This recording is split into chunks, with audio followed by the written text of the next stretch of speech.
मेरे प्यारे देशवासियों, नमस्कार।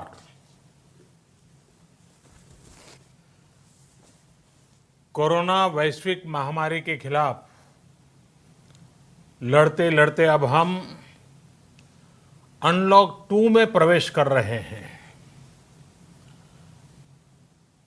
और हम उस मौसम में भी प्रवेश कर रहे हैं जहां सर्दी, जुकाम, खांसी, बुखार ये सारे न जाने क्या क्या होता है, ये मामले बढ़ जाते हैं। ऐसे में मेरी आप सभी देशवासियों से प्रार्थना है कि ऐसे समय अपना ध्यान रखिए। साथियों, ये बात सही है कि अगर कोरोना से होने वाली मृत्यु दर को देखें तो दुनिया के अनेक देशों की तुलना में भारत संभली हुई स्थिति में है। समय पर किए गए लॉकडाउन और अन्य फैसलों ने भारत में लाखों लोगों का जीवन बचाया है, लेकिन हम ये भी देख रहे हैं कि जब से देश में अनलॉक 1 हुआ है, व्यक्तिगत और सामाजिक व्यवहार में लापरवाही जरा बढ़ती ही चली जा रही है। पहले हम मास्क को लेकर, 2 गज की दूरी को लेकर 20 सेकंड तक दिन में कई बार हाथ धोने को लेकर बहुत सतर्क थे, लेकिन आज जब हमें ज्यादा सतर्कता की जरूरत है तो लापरवाही बढ़ना बहुत ही चिंता का कारण है। साथियों, लॉकडाउन के दौरान बहुत गंभीरता से नियमों का पालन किया गया था। अब सरकारों को, स्थानीय निकाय की संस्थाओं को, देश के नागरिकों को फिर से उसी तरह की सतर्कता दिखाने की जरूरत है। विशेषकर कंटेनमेंट जोन्स, उस पर तो हमें बहुत ध्यान देना होगा। जो भी लोग नियमों का पालन नहीं कर रहे हैं, हमें उन्हें टोकना होगा, रोकना होगा और समझाना भी होगा। अभी आपने खबरों में देखा होगा, एक देश के प्रधानमंत्री पर 13,000 रुपये का जुर्माना इसलिए लग गया क्योंकि वो सार्वजनिक स्थल पर मास्क पहने बिना गए थे। भारत में भी स्थानीय प्रशासन को इसी चुस्ती से काम करना चाहिए। ये 130 करोड़ देशवासियों के जीवन की रक्षा करने का अभियान है।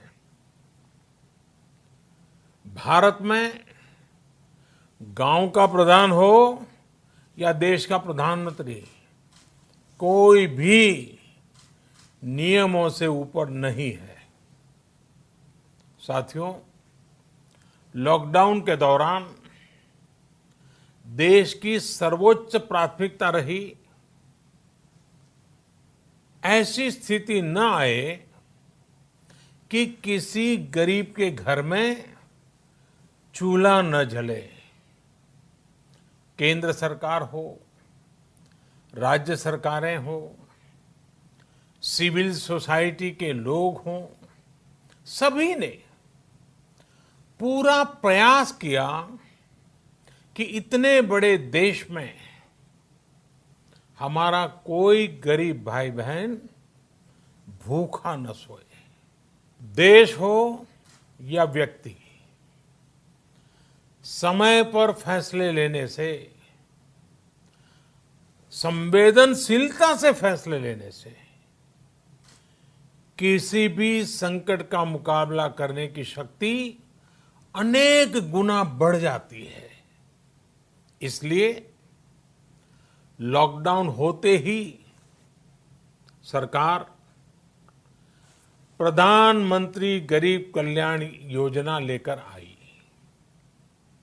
इस योजना के तहत गरीबों के लिए 2.25 लाख करोड़ रुपए का पैकेज दिया गया। साथियों, बीते 3 महीनों में 20 करोड़ गरीब परिवारों के जनधन खातों में सीधे 31,000 करोड़ रुपया जमा करवाए गए हैं। इस दौरान 9 करोड़ से अधिक किसानों के बैंक खातों में 18,000 करोड़ रुपए जमा हुए हैं। इसके साथ ही गांवों में श्रमिकों को रोजगार देने के लिए प्रधानमंत्री गरीब कल्याण रोजगार अभियान तेज गति से आरंभ कर दिया गया है। इस पर सरकार 50,000 करोड़ रुपए खर्च कर रही है। लेकिन साथियों, एक और बड़ी बात है जिसने दुनिया को भी हैरान किया है, आश्चर्य में डुबो दिया है। वो ये कि कोरोना से लड़ते हुए भारत में 80 करोड़ से ज्यादा लोगों को 3 महीने का राशन, यानी परिवार के हर सदस्य को 5 किलो गेहूं या चावल मुफ्त दिया गया।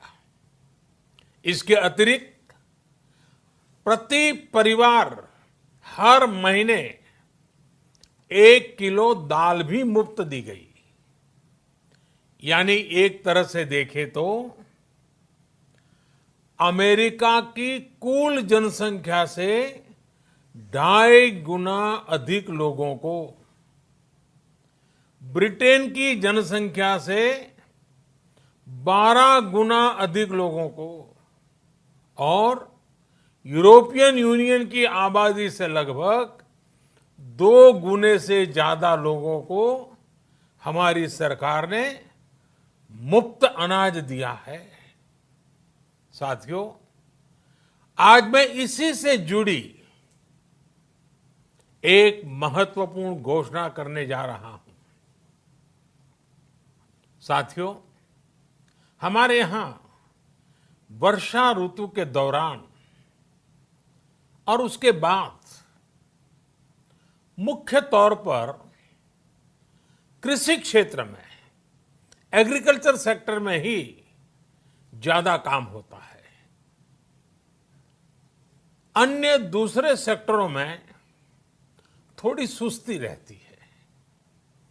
जुलाई से धीरे धीरे त्योहारों का भी माहौल बनने लगता है। अब आप देखिए, अभी 5 जुलाई को गुरु पूर्णिमा है, फिर सावन शुरू हो रहा है, फिर 15 अगस्त आएगी, रक्षाबंधन आएगा, कृष्णा जन्माष्टमी आएगी, गणेश चतुर्थी आएगी, ओणम होगा और आगे जाएं तो काटी बिहू है, नवरात्रि है, दुर्गा पूजा है, दशहरा है, दीपावली है, छठी मैया की पूजा है। त्योहारों का ये समय जरूरतें भी बढ़ाता है, खर्च भी बढ़ाता है। इन सभी बातों को ध्यान में रखते हुए ये फैसला लिया गया है कि प्रधानमंत्री गरीब कल्याण अन्न योजना का विस्तार अब दिवाली और छठ पूजा तक, यानी नवंबर महीने के आखिर तक कर दिया जाएगा। यानी 80 करोड़ लोगों को मुफ्त अनाज देने वाली ये योजना अब जुलाई, अगस्त, सितंबर, अक्टूबर, नवंबर में भी लागू रहेगी। सरकार द्वारा इन 5 महीनों के लिए 80 करोड़ से ज्यादा गरीब भाई बहनों को हर महीने परिवार के हर सदस्य को 5 किलो गेहूं या 5 किलो चावल मुफ्त मुहैया कराया जाएगा। और साथ ही प्रत्येक परिवार को हर महीने 1 किलो चना भी मुफ्त दिया जाएगा। साथियों, प्रधानमंत्री गरीब कल्याण अन्न योजना के इस विस्तार में 90,000 करोड़ रुपए से ज्यादा खर्च होंगे। और अगर इसमें पिछले 3 महीने का खर्च भी जोड़ दें तो ये करीब करीब 1.5 लाख करोड़ रुपया हो जाता है। अब पूरे भारत के लिए हमने एक सपना देखा है। कई राज्यों ने तो बहुत अच्छा काम भी किया है। बाकी राज्यों पर भी हम आग्रह कर रहे हैं कि इसको काम को आगे बढ़ाएं। और काम क्या है? अब पूरे भारत के लिए एक राशन कार्ड की व्यवस्था भी हो रही है। यानी एक राष्ट्र एक ration card, one nation one ration card. इसका सबसे बड़ा लाभ उन गरीब साथियों को मिलेगा जो रोजगार या दूसरी आवश्यकताओं के लिए अपना गांव छोड़ करके कहीं और जाते हैं, किसी और राज्य में जाते हैं। साथियों, आज गरीब को, जरूरतमंद को सरकार अगर मुफ्त अनाज दे पा रही है तो इसका श्रेय प्रमुख रूप से 2 वर्गों को जाता है। पहला, हमारे देश के मेहनती किसान, हमारे अन्नदाता। और दूसरा, हमारे देश के ईमानदार टैक्स पेयर। आपका परिश्रम, आपका समर्पण ही जिसकी वजह से देश ये मदद कर पा रहा है।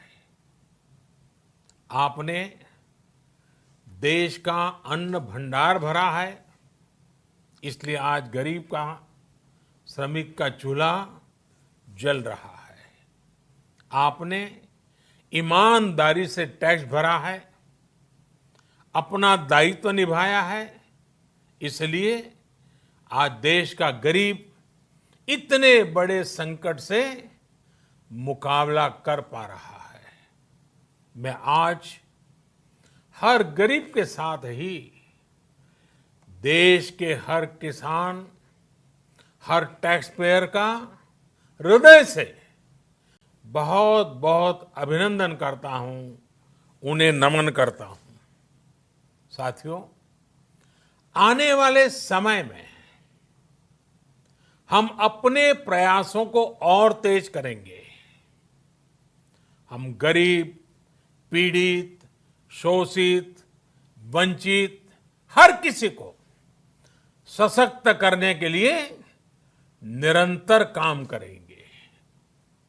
हम सारी एहतियात बरतते हुए इकोनॉमिक एक्टिविटीज को और आगे बढ़ाएंगे।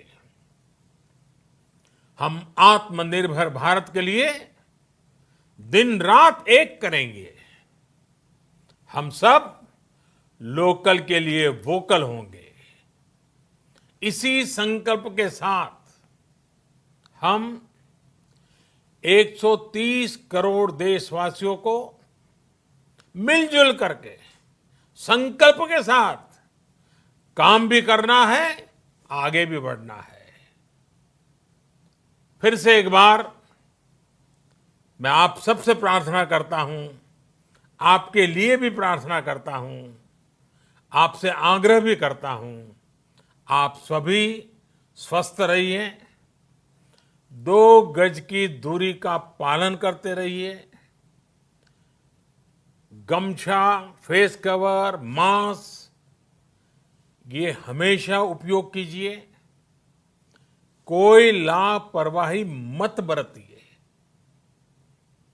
इसी आग्रह, इसी कामना के साथ मैं आप सभी को बहुत बहुत शुभकामनाएं देता हूं। धन्यवाद।